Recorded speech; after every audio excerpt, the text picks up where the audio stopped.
खुदावंद भला है, उसकी शफकत अब्दी है और उसकी वफादारी पुश्त तक पुश्त रहती है।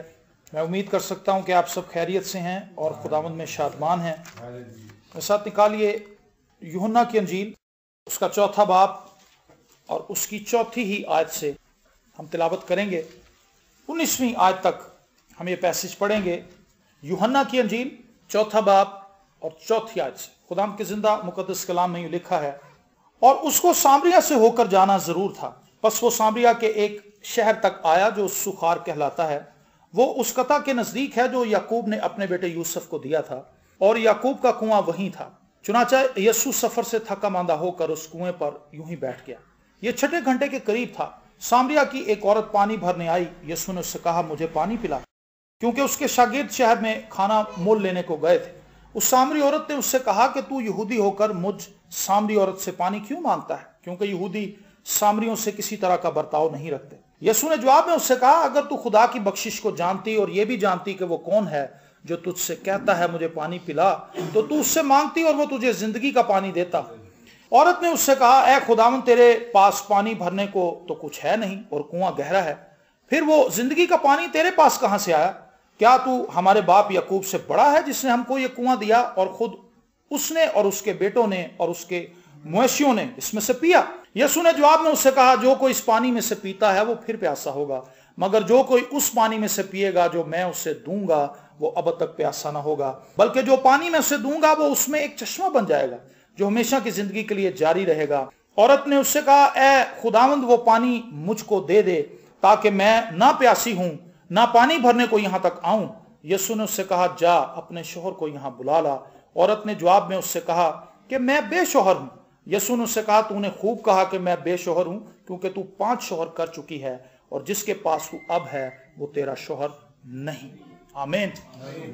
यहां पर एक ऐसा पैसेज हमने पढ़ा है जो इतना मशहूर है कि आप सब इससे वाकिफ हैं। सामरी औरत की कहानी से हर कोई वाकिफ है कि खुदाम यीशु मसीह कुएं पर चले गए और उसकी क्या गुफ्तगू हुई। यहां पर हमने पढ़ा है कि उसे सामरिया से होकर जाना जरूर था। खुदाम यीशु मसीह को सामरिया से होकर जाना जरूर था। क्यों? क्योंकि वहां पर एक औरत थी जिसको निजात की जरूरत थी। यहूदी लोग जो थे वो सामरिया के इलाके से नहीं गुजरते थे। वजह क्या थी? क्योंकि सामरी लोग जो थे ये यहूदी और बुत प्रस्त लोगों की मखलूत नस्ल थी।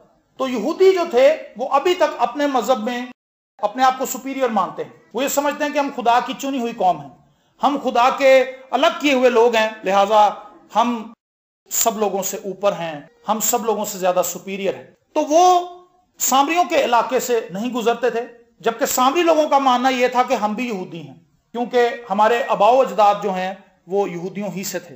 तो ये एक बहस थी जिसकी वजह से सामरिया के दरमियान से गुजरना यहूदियों के लिए अच्छी बात नहीं थी। वो समझते थे कि यहां से हम नहीं गुजरेंगे क्योंकि ये अच्छे लोग नहीं हैं। लेकिन खुदाम यीशु मसीह यहूदी होते हुए भी जानबूझकर सामरिया से गुजरे। मैं जब इस पैसेज को पढ़ता हूं तो मुझे ये बात सोचकर, जानकर, पढ़कर और समझकर हैरानगी होती है कि खुदावंद यीशु मसीह शख्सी तौर पर एक एक शख्स की फिक्र करता है। खुदावंद यीशु मसीह किसी और जगह पर जा रहे थे लेकिन सामरिया से होकर गुजरे। मैंने इसकी थोड़ी तफसील पढ़ी कि लोग सामरिया से अगर जाना पड़ता तो किस तरह जाते थे। तो वो तफसीर करने वाला कहता है कि अगर उन्हें सामरिया से होकर गुजरना पड़ता मजबूरी, तो वो एक राउंड अबाउट लेते और दूसरे शहरों से होते हुए अगले शहर में जाते, लेकिन सामरिया से नहीं गुजरते। लेकिन यीशु मसीह वहां से गुजरे और खुदाम यीशु मसीह जाकर उस कुएं पर बैठ गए जहां पर इस औरत ने पानी भरने के लिए आना था। दूसरी गौरतलब बात यह है कि यह दोपहर का वक्त है, यह 6 घंटे का वक्त है और इस वक्त दोपहर है। दोपहर को कोई भी पानी भरने के लिए नहीं आता था, क्योंकि आमतौर पर देहातों के अंदर भी औरतें या तो सुबह सुबह पानी भरने के लिए जाती हैं या शाम के वक्त में जब साया ढल जाता है, सूरज कुछ गुरूब होने लगता है और थोड़ी हवा जो है वो ठंडी हो जाती है, मौसम कुछ बेहतर हो जाता है, तो वो पानी भरने के लिए जाती हैं। लेकिन ये औरत दोपहर के वक्त में पानी भरने के लिए आई। खुदाम यीशु मसीह को पता था कि वो दोपहर ही को आती है। वजह क्या थी? वो किरदार की अच्छी औरत नहीं थी। वो छुप कर आती थी पानी भरने के लिए कि अगर मैं दूसरी औरतों के साथ पानी भरने के लिए आऊंगी तो दूसरी औरतें मेरा मजाक उड़ाएंगी, दूसरी औरतें मुझे बुरा भला कहेंगी, मुझ पर ताने कसेंगी, इसलिए मैं पोशीदगी में जाऊं और पानी भर के कुएं से ले आऊंगी। लेकिन जब वो इस कुएं पर पहुंचती है तो हस्बे मामूल उसे यह कुआं खाली नहीं मिलता, बल्कि एक यहूदी शख्स वहां पर बैठा हुआ है और ये यहूदी शख्स जो है ये कोई आम यहूदी नहीं है, ये खास यहूदी है, ये खुदाम यीशु मसीह है। और खुदाम यीशु मसीह इंतजार कर रहे होंगे और खुदाम यीशु मसीह से देख रहे होंगे कि वो आ रही है। और जब वो औरत आई तो खुदाम यीशु मसीह ने उस औरत से कहा कि मुझे पानी पिला। और लिखा है कि खुदाम यीशु मसीह के शागिर्द जो हैं वो शहर में गए हुए थे खाना मोल लेने के लिए। यह भी खूबसूरत बात है कि खुदाम यीशु मसीह ने अपने शागिर्दों को पहले ही भेज दिया। अब वो औरत है और खुदाम यीशु मसीह है, ये दो अफराद जो हैं इस कुएं पर मौजूद हैं।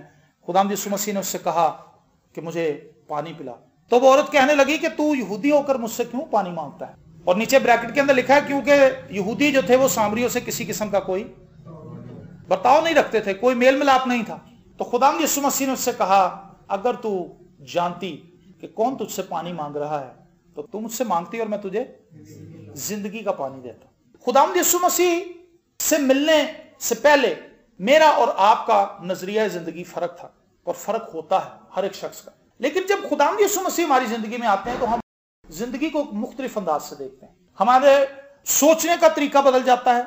खुदावंद यीशु मसीह हमें जिंदगी का एक ऐसा रुख दिखाते हैं जो हम नहीं देख रहे होते। जब मैंने तौबा नहीं की थी, मैं खुदावंद के पास नहीं आया था, मेरे लिए जिंदगी एक बोझ थी, मेरे लिए जिंदगी एक बहुत बड़ा मसला था, मेरे लिए जिंदगी एक ऐसी पेचीदा चीज थी जिसको सुलझाना नामुमकिन था। और मैं जिंदगी को मुसीबत, परेशानी और एक ऐसी चीज समझता था जो मेरे लिए नुकसानदेह, और मैं कुड़ता रहता था और मैं फिक्रमंद रहता था क्योंकि मेरे वालिदैन नहीं थे और मेरी जिंदगी के अंदर और भी बहुत से क्राइसिस थे, गुर्बत थी और नाउमीदी थी, पता नहीं क्या कुछ था। आप में से तकरीबन सभी लोग ये बात जानते हैं। मैं जिंदगी को एक अलग जाविये से देख रहा था। लेकिन जब खुदाम यीशु मसीह मेरी जिंदगी में आए और मैंने तौबा की, मैंने खुदाम यीशु मसीह को कबूल किया और उसे अपनी जिंदगी का बादशाह बनाया, तो मैं जिंदगी को एक अलग रंग से देखने लगा। मुझे पहले कांटे ही नजर आते थे, फूल नहीं नजर आते थे। लेकिन जब यीशु के साथ जुड़ा, यीशु मेरी जिंदगी में आया, तो फिर कांटों से मेरी नजरें हट गईं और मैं फूलों को देखने लगा। किसी शायर ने एक शेर कहा था, बहुत अरसा पहले मैंने उसे पढ़ा था, मुझे याद आ गया। गुलशन की फकत फूलों से नहीं कांटों से भी जीनत होती है, जीने के लिए इस दुनिया में गम की भी जरूरत होती है। तो गम पहले मेरे लिए भार था, बोझ था, मुसीबत था। लेकिन अब गम जब मेरी जिंदगी में आता है तो मुझे पता है ये मेरी तरबियत के लिए आया है। अब जब गम मेरी जिंदगी में आता है तो मुझे खुशी होती है क्योंकि मुझे पता होता है कि खुदावंद मुझे कुछ नई चीज सिखाने वाला है। अब जब गम और आजमाइशें आती हैं, टेम्पटेशंस आती हैं, तो मुझे इस चीज का पता चल जाता है कि खुदावंद अब मुझे एक नई स्टेज पर ले जाने वाला है। ये इम्तिहान जो है ये मुझे एक नई सतह पर ले जाएगा, मुझे ईमान के एक नए भेद को समझने का मौका मिलेगा। तो इस औरत का नुक्ता नजर पहले फर्क था, लेकिन खुदावंद यीशु मसीह ने उससे कहा कि अगर तू जानती तो तू मुझसे मांगती। जब हम जान लेते हैं कि यीशु क्या है तो फिर हम मांगना शुरू करते हैं। क्या मैं और आप जानते हैं कि यीशु कितना बाख्तियार है, या महज हम सिर्फ हर साल नया कैलेंडर ले लेते हैं चर्च में जाके, कहते हैं नया मैं तो नया लाता हूं भाई हर साल, और मैंने एक बंदा रखा हुआ है, देता तो महंगा है लेकिन कैलेंडर होता है उसका अच्छा। नया कैलेंडर लगाने वाले, स्लीब के ऊपर ब्रास मार के उसको दोबारा लटकाने वाले कि चमक जाए स्लीब। हम इस तरह के मसीह हैं या वाकई हम यीशु को जानते हैं? जो वाकई यीशु को जानते हैं उनका नुक्ते नजर बदल जाता है। जैसे अभी हमने दुआ की बाजी के लिए, तो हम सब ने ईमान से दुआ की। अगर हम यीशु को ना जानते होते तो हमने कहना था बाजी तो हम तो अस्पताल होना चाहिए, तुम एडमिट हो जाओ, तुम्हारी तबीयत नहीं ठीक। लेकिन चूंकि हम यीशु पर ईमान रखते हैं और हम जानते हैं कि खुदावंद ठीक करने की कुदरत रखता है। अगर तू जानती कि मैं कौन हूं तो तू मुझसे मांगती, तो मैं तुझे क्या देता? जिंदगी का पानी देता। वो औरत कहने लगी तेरे पास तो ना डोल है, ना कोई बाल्टी है, ना कुछ रस्सी है जिससे पानी निकालेगा, तो देगा कैसे? सवाल किया उसने। आप और मैं जब खुदावंद यीशु मसीह में आ जाते हैं, जब मैंने खुदावंद को कबूल किया तो मेरे जहन में बहुत से सवाल थे, आज भी आते हैं। जब मेरी जिंदगी में कोई मसाइल आते हैं तो मैं कहता हूं खुदावंद कैसे करेगा, लेकिन करेगा कैसे? तो खुदावंद यीशु मसीह ने उसकी इस बात का कोई जवाब नहीं दिया। खुदावंद ने उसे ये नहीं बताया कि मैं पानी निकालूंगा कहां से, इससे आपका कोई सरोकार नहीं है कि पानी निकालेगा यीशु कैसे, मौजा होएगा कि बिल आएगा कितों, किराए के पैसे कितों आएंगे, खुदा मैंने शफा के में देगा, मेरी गिल्टी कैद के में होगी, इससे आपका कोई सरोकार नहीं। हम एक बहन के लिए दुआ करने के लिए गए, मेरे साथ एक पाजी साहब थे, तो उन्होंने दुआ की तो उस बहन को गैंठिया था, जोड़ों की तकलीफ थी।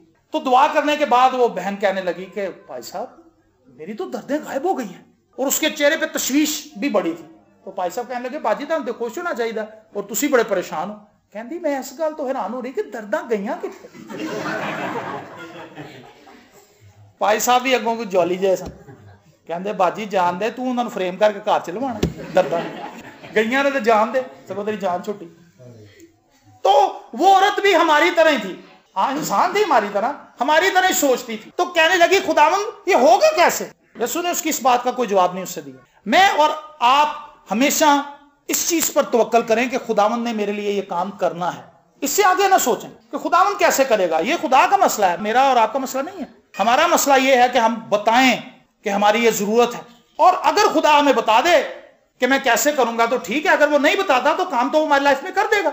तो इस औरत ने जब इस बात को समझा कि खुदावंद यीशु मसीह कौन है, तो फिर आगे चल के लिखा है कि इस औरत को जब समझ आ गई कि वाकई इस आदमी की बातें भी फर्क हैं और ये कोई अलग कहानी मुझे बता रहा है, तो फिर कहने लगी कि अच्छा खुदावंद ये पानी जो है हमेशा की जिंदगी का, जो मेरे अंदर से चश्मा बन जाएगा, ये मुझे दे दे ताकि ना मैं प्यासी रहूं ना यहां पर पानी भरने के लिए आऊं।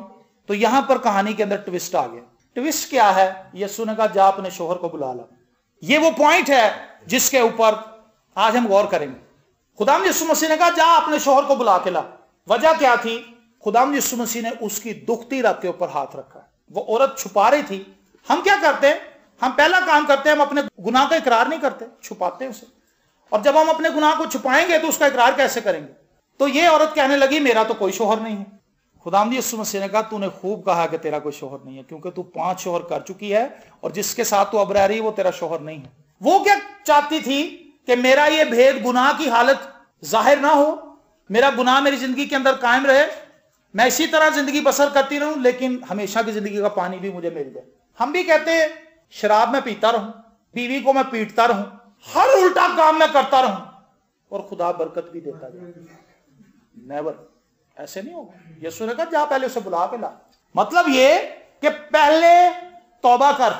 खुदावंद यीशु मसीह ने उससे इकरार करवाया, उसको मानना पड़ गया कि हाँ भाई ये बंदा को खास है, इसको सब कुछ पता है। तो दिलों के अंदर भी झांक ले। मैं और आप जब तक इकरार नहीं करेंगे, मैं और आप जब तक इस चीज को मानेंगे नहीं कि हाँ खुदावंद मेरे अंदर ये कमजोरी है, उतनी देर तक हम बरकत नहीं पाएंगे। मैं और आप सब जानते हैं कि हमारे अंदर क्या क्या है। मेरे अंदर क्या है मुझे पता है, आपके अंदर क्या है आप जानते हैं। ऐसा ही है ना। दूसरों के बारे में जानना तो इतना खास नहीं, अपने बारे में तो हम सब जानते हैं कि कहां पर खड़े हैं। तो खुदा, अगर हम खुदा से कहें कि खुदावंद मुझे बरकत दे, तो खुदा आपसे कहेगा पहले ये छोड़, तो फिर ये हो जाएगा। अब पूरी बाइबल मुकद्दस को पढ़े, नए अहदनामे को, पुराने अहदनामे को भी, तो आपको नजर आएगा कि खुदा हर बरकत के साथ कंडीशन लगाता है। दिया करो तुम्हें भी दिया जाएगा, खटखटाओ तो तुम्हारे वास्ते खोला जाएगा। इसके अंदर लॉजिक है। अगर खटखटाएंगे नहीं तो आप बाहर आके, चाहे आप मेहमान आए, आप बाहर आकर खड़े रहे। अभी एक भाई ने आकर दरवाजा नॉक किया, एक बहन ने, शायद भाई ने, तो हमने खोल दिया। अगर वो समझती कि भाई इबादत हो रही है और वो बाहर ही खड़ी रहती तो किसी ने नहीं खोलना था। उसने नॉक किया और हमने खोल दिया। इसी तरह जब हम खुदावंद यीशु मसीह के हुजूर जाके दरवाजे को खटखटाते हैं तो वो खोल देता है। जब हम तलाश करते हैं तो हमें मिल जाता है। जब हम मांगते हैं तो हमें दे देता है। सीधी सी बात। तो जब हम खुदा से कहते हैं कि खुदावंद मुझे बरकत दे, तो खुदा कहता है कि जिस तरह इस औरत से कहा कि जा अपने शोहर को बुला के ला, आप कहेंगे खुदावंद मेरी नौकरी में मेरी तरक्की हो जाएगा। तरक्की हो जाएगा? खुदा कहेगा पुत्र फिर अपने घरों बोतलें काट, काल बोतल। हम लोगों घरों में जाते हैं, लोग कहते हैं जी भाई साहब बहुत पैसे कमाते हैं, आपके भाईजान की इतनी सैलरी कि अब मैं क्या बताऊं।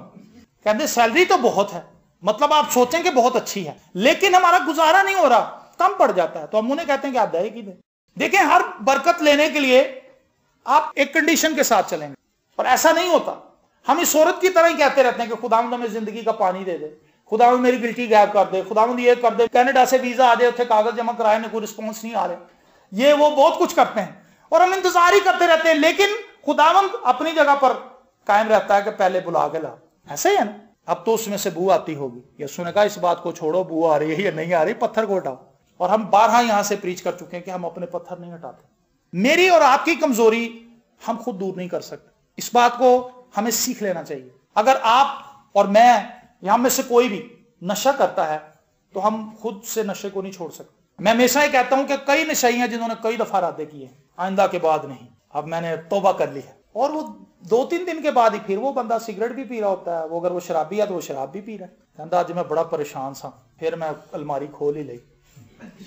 टेंशन बहुत सी, शैतान किसी ना किसी तरीके से घेर के ले आता है। लेकिन अगर हम अपनी तमाम कमजोरियों में खुदावंद से मदद मांगे तो क्या होगा? खुदा उस कमजोरी को उस बीमारी को, उस परेशानी को, उस आदत को, बुरी आदत को हमारी जिंदगी में से ऐसे निकाल देगा जैसे पौधे को जड़ों समेत निकाल लेते हैं। और जब उसकी जड़ें ही बाकी नहीं रहेंगी तो फिर वो उगेगा कहां से, फिनिश हो जाएगा। हम क्या करते हैं, हम ऊपर ऊपर से तना काट देते हैं और जड़ें बीच में ही रहती हैं। थोड़े दिनों के बाद फिर पौधे उगाते हैं। कहने मैं तो छड़ दी हैं सिगटा, फिर दिल क्यों करन दिया। कहता लिया कहता चलो एक कोई पीती, मैं आके डब्बी खरीदी। फिर जब आगे निकलता है, एक सिगरेट पी लेता अपने दोस्तों के साथ तो खोखा जाता है। शैतान कहता पी तो तू लई, अब पी तो लिया भैया, अब डब्बी भी ले ले। फिर खोखे के पास जाके ले ही लेता है डब्बी। शैतान बड़ा चालाक। पहले वो कहता है यार एक से क्या होता है, और फिर जब आप एक पी लेते हैं उसके बाद वो कहता है तू पी ले ही होते, तू गुनाहगार है। तो छाड़ यार, जब गुनाह करना तो खोल के कर। फिर वो डब्बी ले लेता है और बस फिर काम स्टार्ट हो जाता है। लेकिन जब खुदा से हम मदद मांगते हैं तो फिर क्या होता है, फिर उस आदत को खुदा जड़ से निकालता है। मैं इस औरत के ताल्लुक से हैरान हूं। इस औरत की जिंदगी के अंदर एक अजीब तब्दीली आई जब खुदा यीशु मसीह ने इससे बातें की। काफी तवील आगे भी पैसेज है। उसने प्रस्तिश के ताल्लुक से पूछा कि हम तो ऐसे प्रस्तिश करते हैं, तू कह रहा कि ऐसे प्रस्तिश करनी। लेकिन इतनी देर में खुदा यीशु मसीह के शागिर्द भी वापस आ गए। लेकिन जब खुदा यीशु मसीह के शागिर्द वापस आते हैं उतनी देर तक काम हो चुका था। वो औरत तौबा की सतह तक आ चुकी थी। और फिर लिखा है कि वो अपना घड़ा वहीं छोड़ गई। घड़ा मिट्टी का बना होता है। आप कह लें कि उसने अपनी खुदी का इनकार किया वहां, वो अपनी खुदी वहीं छोड़ गई, वो अपने गुनाह वहीं छोड़ गई, वो अपनी टेंशन वहीं छोड़ गई, वो अपनी पुरानी जिंदगी वहीं छोड़ गई और वो सामरिया में चली गई। और उसने जाकर लोगों को बताना शुरू किया कि मुझे एक ऐसा शख्स मिल गया है जिसने मेरे सारे ही काम मुझे बता दिए। इस औरत ने ना कोई पीएचडी की है, ना इसने कोई डॉक्टरेट की डिग्री हासिल की है, ना इसने किसी सेमिनरी के अंदर दाखिला लिया है। लेकिन हुआ क्या है कि इसने हकीकी यीशु की पहचान की है और इसी चीज ने उसको इतना मुतहर्रिक कर दिया है कि वो लोगों को बताने से बाज नहीं आ रही कि यीशु मुझे मिल गया है। हो सकता है जिस नबी का, जिस ख्रिस्तुस का हम इंतजार कर रहे हैं यही हो। आओ उससे देखो, आओ उसकी अजीब बातों को सुनो, आओ जिस तरह से वो बातें करता है उसके लहजे पर गौर करो, किस तौर से वो जिंदगी के मुअम्मों को हल करता है। तो कई उसके जानने वाले थे, शायद अपने पहले रिश्तेदारों को बुला के लाई कि देखो तो सही, यीशु वहां से गए नहीं है, यीशु कुएं पे बैठे। तो फिर उनसे भी बातचीत हुई, वो यहाँ पे लिखा हुआ नहीं है क्या बातें हुई। तो लिखा है कि वो औरत गवाही देने लगी और उसकी गवाही से लोग मुतासिर होकर यीशु से मिले। और जब यीशु से मिले तो वो खुद कायल हुए और उन्होंने कहा कि तू यहीं रह। और खुदाम यीशु मसीह चूंकि मसरूफ पर्सनैलिटी थे तो 2 दिन वहां रहे उनके कहने पर, इसरार करने पर। तो उन लोगों ने जो स्टेटमेंट दी वो बड़ी खूबसूरत है। उन्होंने कहा अब हम तेरे कहने पर ही नहीं ईमान लाते बल्कि हमने अपनी आंखों से देख लिया। देखें से पढ़ें क्या कहते हैं 40वीं आयत। बस जब वो सामरी उसके पास आए तो उससे दरखास्त करने लगे कि हमारे पास रह। चुनाचा वो 2 रोज वहां रहा और उसके कलाम के सबब से और भी बथेरे ईमान लाए। और उस औरत से कहा अब हम तेरे कहने ही से ईमान नहीं लाते क्योंकि हमने खुद सुन लिया और जानते हैं कि ये फील हकीकत दुनिया का मुनज्जी है। हालेलुया। यीशु मसीह कोई ऐसी चीज नहीं है कि जिसको आप कैलेंडर पे देख लें और उसके आगे बस झुक जाएं, दुआ कर लें और अपने काम पे चले जाएं। यीशु मसीह एक पर्सनैलिटी, एक शख्सियत है जो मेरी और आपकी जिंदगी को होल्ड करना चाहता है। होल्ड इसलिए करना चाहता है क्योंकि उसने मेरे लिए और आपके लिए अपना खून दिया है, उसने मेरे लिए और आपके लिए जान दी है। तो अगर हम शख्सी तौर पर खुदावंद यीशु मसीह को नहीं जानते, इन लोगों ने कहा कि हम सिर्फ तेरे कहने पर ही नहीं, अब हमने देख भी लिया है और हम इस बात को जानते हैं कि ये फी हकीकत दुनिया का मुनज्जी। हमारी लाइफ में प्रॉब्लम ये है कि हम लोगों को अब तक ये कहते रहे हैं कि यीशु मसीह अजीम है, मैं तो यीशु ने बड़ा प्यार करनी, मैं तो यीशु से बहुत प्यार करता हूं। लेकिन हम उसमें से एक काम भी नहीं करते जो यीशु ने कहा है। 10-12 चीजें मैं अभी आपको गिनवा देता। हम रोजाना दुआ नहीं करते, हम रोजाना कलाम नहीं पढ़ते, हम अपने दुश्मनों को माफ नहीं करते, हम दूसरों से मोहब्बत नहीं करते, हमारे अंदर सुस्ती बहुत है, हम चर्च आने में रेगुलर नहीं है, नागे करने वाले हैं। लेकिन मैं आपको बताऊं आपका दुश्मन शैतान जो है वो एक भी नागा नहीं करता, वो हर रोज सुलाने की कोशिश करता है। आप जब भी चर्च आते हैं वो आराम से आने देता है, स्ट्रगल करनी पड़ती है। जब वो देखता है कपड़े भी इस्त्री हो गए, नाश्ता भी तैयार हो गया, सही टाइम जा रहा, कहता हूं की कर मियां बीवी लड़ाई करा देना। बीवी को पता नहीं क्या करता है, बीवी चपेड़ मार देती मुंडे ने, तेनू पता नहीं तू मुंडे नू मार देता, हूं जो तू बड़ा चर्च जानी है उधर लड़ाई हो जाती। चलो जी, ना बंदा गया ना बीवी। और हम बड़ी आसानी से नागा कर लेते हैं, वो नहीं नागा करता। आप जब 20 साल तक भी दुआ करते रहे, वो 20 साल से अगले दिन पे भी इंतजार करेगा कि मैं उठेगा। आप ये फकर ना करें कि मेरी बड़ी अच्छी रूटीन बन गई, मैं तो डेली उठना 2 बजे रात। वो एक तो मुश्किल वक्त इतना निकाल लेते हैं। मैं कहता हूँ यार कोई और आसान वक्त नहीं तुम्हें मिलता, जो बिल्कुल मुश्किल तरीन वक्त है जब 2 बजे रात को बंदे से हिला नहीं जाता, वो टाइम मुकर्रर कर ले। यार कोई आसान टाइम मुकर्रर कर लो जिसमें आप जाग रहे हो, 2 बजे का 3 बजे का। हम कल एक इबादत में गए तो वहां पे एक बंदा मुझे बता रहा था, कहता भाई साहब मेरी दुआ करो, मेरी बड़ी अच्छी रूटीन बन गई थी, मैं डेली राती 3 बजे उठना तो कहता अजकल नहीं उठा जा रहा। कहता ਇਹਦੀ की वजह? मैं कहती वजह तुम टाइम गलत रखे। मैं कहता शैतान को दोष ना दो, ये आपकी बॉडी है, बॉडी थक जाती है। तो जब आपने दुआ करनी है तो किसी खास ऐसे वक्त को चूज कर लें जिसमें आप अच्छे तरीके से दुआ कर सकें। हम खुद मौका देते हैं शैतान को कि शैतान हमें गिराए, नीचा दिखाए और हमें इस सतह पर ले आए कि उसे मौका मिल जाएगा वो खुद ही हमारा तमस्कुर उड़ाता था। इस औरत ने जो गवाही दी, उसकी गवाही ऐसी थी कि उसने लोगों को मुतासर किया। वजह क्या थी? उसने शख्सी तौर पर यीशु मसीह को जान लिया था। मैं और आप इसलिए मुतहरिक नहीं है क्योंकि हम यीशु को सही तौर से जान नहीं पाए। हमारे रुके रहने की वजह यह है, सुस्त होने की वजह यह है कि हम यीशु को नहीं जानते। अमाल की किताब पढ़ लें, वहां पर आपको कोई लेजी बंदा नहीं मिलेगा। सुबह दोपहर शाम दुआ की तरफ जा रहे हैं, कलाम पढ़ रहे हैं, दुआ कर रहे हैं, गवाही दे रहे हैं, लोगों के दरमियान मौजे हो रहे हैं, अजीबोगरीब काम हो रहे हैं। वजह यह है कि वो यीशु को जान चुके थे। हम हाजिरी लगाने वाले मसीही हैं, एंड पे बिल्कुल आ जाते हैं, एंड जाकर बह जाते हैं, बाप और बेटे देखते हैं इधर उधर कैसा माहौल है, उतनी देर में इबादत खत्म हो जाती है। घर वालों को बता के आए हैं कि जी हम चर्च जा रहे हैं, जितने बजे दुआ खत्म होनी होती है कहीं उतने बजे घर से निकलते हैं और फिर बाद में हाजिरी देते हैं। कहते भाई साहब वो आना तो ऐसी बस लेट हो गया, दुआ कर देगा। उनको ये हमारी स्पेशल दुआ हो जाएगी, बड़े चालाक हैं। लेकिन मैं कहता हूँ बेवकूफ है। वजह यह है कि उन्होंने खुदा को ऑनर नहीं किया, खुदा को इज्जत नहीं दी। तो जो बंदा खुदा को इज्जत नहीं देगा, खुदा उसकी इज्जत करेगा? खुदा ने एली काइन से कहा था अब तू मेरी वैसी इज्जत नहीं करता जैसे तू पहले करता था। और मुकाशे किताब के अंदर लिखा तूने पहली सी मोहब्बत छोड़ दी है। तो जरूरत इस बात की है कि पहले हम खुदा की इज्जत करें। जब हम खुदा की रिस्पेक्ट करेंगे तब हमारी जिंदगी के अंदर बरकत आएगी। तो इस औरत ने जो गुनाह की जिंदगी बसर कर रही थी, इसकी जिंदगी पल भर में बदल गई और उसने खुदा यीशु मसीह को अपनी जिंदगी का बादशाह बना लिया और लोगों को गवाही देने लगी। उसके पास बताने के लिए और कुछ नहीं था, सिर्फ यही था कि एक शख्स मुझे मिल गया है जिसने मेरे सारे ही काम बता दिए। एक गवाही थी, मौसर गवाही थी उसके पास। आप जिसके पास भी जाएं, आप उससे कहेंगे लो जी भाईजान मेरे तो गुनाह हो गए थे माफ। ओह ये एक अजीब न्यूज है। आप बाहर चले जाएं, आप किसी से भी पूछ लें आपके गुनाह माफ हो गए, वो सिर खुरकेगा। ये क्या क्वेश्चन है? उसको उसकी समझ नहीं आएगी। वो कहेगा पता नहीं मैं समझ नहीं पा रहा किसी की कह रहे। कहेगा जब तू नहीं समझ पा रहा तो फिर नाल चल। ओह एक ऐसी पर्सनैलिटी से तुझे मिलाऊं जिसने मेरे गुनाह माफ कर दिए। ओह ये खूबसूरत चीज है, इससे बड़ी गवाही कोई है ही नहीं। वॉचमैन नहीं के ताल्लुक से हम पढ़ते हैं, उसे अपनी किताब में बात लिखी है। वो कहता है जब मैंने तौबा की, वो चाइना के खादम था, उसने कहा जब मैंने तौबा की खुदा यीशु मसीह मेरी जिंदगी में आ गए, मैं गुनाह की जिंदगी बसर कर रहा था लेकिन मेरी जिंदगी बदल गई। तो वो कहता कि मेरा दिल कर रहा था कि मैं शंघाई की गलियों के अंदर चीखता चिल्लाता फिरूं कि यीशु ने मेरे गुनाह माफ कर दिए हैं, लोगों मुझे मिलो, मैं दुनिया का अजीब आदमी हूं, मेरे गुनाह माफ हो गए। हमारे अंदर कोई एक्साइटमेंट ही नहीं है क्योंकि माफ ही नहीं हुए, क्योंकि हमने यीशु को कबूल ही नहीं किया।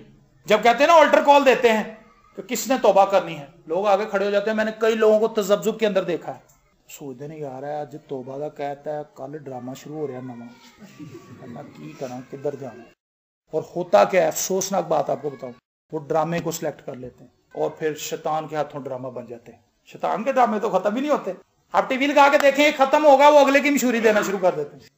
भैन कहदियां चलो हुण शुक्र है खत्म हो गया, हुण कोई असीं कलाम कलूम पढ़ांगे, वो अगले दिन मशहूरी देने लग पैंदे। आखिरी किस्तों के दरमियान वो अगला बताते हैं कि अब इसके बाद फौरन ये शुरू हो जाएगा। ओ किधर जाए शैतान, बहुत देखें प्लानिंग कैसी उसकी। और आपकी प्लानिंग क्या है अपनी लाइफ के लिए? नथिंग, कोई प्लानिंग ही नहीं, कोई दुआ की प्लानिंग नहीं, खुदा के साथ बैठने की, रफाकत रखने की, कलाम पढ़ने की, घर आने की, खुदा के को प्रस्तिश करने की, को नए गीत सीखने की, को अपने बच्चों को खुदा के ताल्लुक से बताने की कोई प्लानिंग नहीं, और उल्टा शैतान की प्लानिंग पे चल रही। तो इस औरत की जिंदगी से चंद एक बातें जो मैं आपके साथ रखना चाहता हूं वो ये, इस औरत को खुदा यीशु मसीह ने शख्सी तौर पर जाकर तलाश किया है। वो मेरी और आपकी शख्सी तौर पर फिक्र करता है। आप ये ना कहें कि यीशु मुझसे प्यार नहीं करता, मैं दुआ कर रही खुदा मेरी, वो शख्सी तौर पर आपसे मिलेगा, शख्सी तौर पर मिलने वाला खुदा है। हालेलुया। तो वो आपसे उतनी मोहब्बत करता है। अगर वो एक गुनाहगार औरत के लिए स्पेशल चल के इतनी दूर धूप के अंदर जाके कुएं पर बैठ सकता है, तो मेरे लिए और आपके लिए क्यों नहीं? और उसने अपनी मोहब्बत की पीक हमें स्लीप पर दिखाई है। तो वो शख्सी तौर पर आपसे मोहब्बत करता है। दूसरी बात, अगर हम खुदा से बरकत देना चाहते हैं तो खुदा यीशु मसीह ने उसने कहा मुझे जिंदगी का पानी दे दे। तो यीशु मसीह ने कहा जा अपने शोहर को बुला के ला।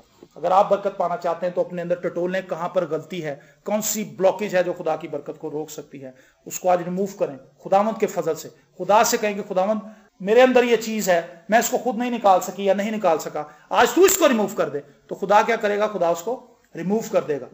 और फिर जब खुदावंद उन तमाम बदियों को हमारे अंदर से निकाल देगा और खुदावंद हमारी जिंदगी का बादशाह बन जाएगा, तो हम एक्साइटमेंट से भर जाएंगे। हम लोगों को बताएंगे कि आओ भाई दुआ करें, आए बहन दुआ करें, आए हम खुदावंद के हुजूर में झुके। हम मुतहरिक हो जाएंगे खुदा के साथ चलने में, हालात चाहे कैसे भी हों वो हमें गिरा नहीं सकेंगे, क्योंकि खुदावंद के साथ हम एक हो जाएंगे। और बहुत से लोग हमारी खिदमत के वसीला से, हमारी गवाही के वसीला से बरकत पाएंगे। मेरी दुआ है कि इस सामरी औरत की तरह हम भी अपने आप को खुदावंद के हजूर में ले आएं और खुदावंद से बरकत पाके इस बरकत को दूसरे लोगों तक लेकर जाएं। खुदावंद यीशु मसीह ने उससे कहा था कि आबे हयात की नदियां तेरे अंदर से जारी हो जाएंगी। तो क्या जारी हुई उसके अंदर से? हुई? हो गई, क्योंकि उसने बहुत से लोगों को बचाना शुरू कर दिया। उसके अंदर से बरकत बाहर निकलनी शुरू हो गई और लोगों को बताने लगी कि यीशु जिंदा है, आ जाओ यीशु के पास, और बहुत से लोगों को घेर के ले आई। आबे हयात की नदियां ये हैं कि आप लोगों के लिए, लोगों के घरों में जाके दुआ करेंगे और लोगों के मसाइल हल होना शुरू हो जाएंगे। पहले आप जाके शायद लोगों की शिकायतें लगाते हो, इधर उधर बातें करते हो, लेकिन आप कहेंगे बाजी आज छोड़ें सब बातें, आपके मसाइल क्या है, आइए हम मिलकर उसके लिए दुआ करते हैं। और जब उसके लिए दुआ करेंगे खुदा मौजे करेगा। हम जब बहलाते में कल गए तो उन बहनों ने बताया, उन्होंने कहा जी हमारे पास कोई ऐसा बंदा नहीं है जो कलाम सुना सके। तो हमने उन्हें ये बात कही कि अगर आपके पास कोई बंदा कलाम सुनाने वाला नहीं है, आप में से पढ़ा लिखा तो कोई है? कहने लगे जी है। तो मैंने कहा आप कोई बाइबल का अच्छा सा पैसेज पढ़ दिया करो और उनके लिए दुआ करो। जिन लोगों के घरों में आप जाएं, उसी बैलहाते के अंदर जब आप लोगों के घरों में जाएंगे, आप टीम की सूरत में उनके घर जाएं, उनसे कहें कि बाजी हम आपके लिए दुआ करना चाहते हैं, तो वो वेलकम करेंगे आपको। जब आप उनके मसाइल के लिए दुआ करेंगे, उनके मसाइल हल हो जाएंगे, तो उनके अंदर एक्साइटमेंट आएगी कि यार जरा कलाम भी तो सुनिए, चल जेड़ा यीशु इन्ने चंबे काम कर रहा है, जरा उन्हें मिलिए तो सही। खुदा यीशु मसीह ने खुद कहा था कि जब तक ये मौजे नहीं देखेंगे ये मान नहीं लाएंगे। आज जरूरत है कलीसिया को कि वो दुआ करें, जो लोग खुदा को जानते हैं, ताकि खुदावंद अपनी कुदरत को इस जमीन पर उतारे, कलीसियाओं के अंदर उतारे, इस पाकिस्तान के अंदर उतारे, ताकि खुदा का जलाल यहाँ पर कसरत से जाहिर है। अपनी आंखों को बंद करें, पारी साहब को सामने बुलाऊं। हम सब दुआ करेंगे इस बात के लिए कि खुदावंद हमें शख्सी तौर पर मुतारिक करे।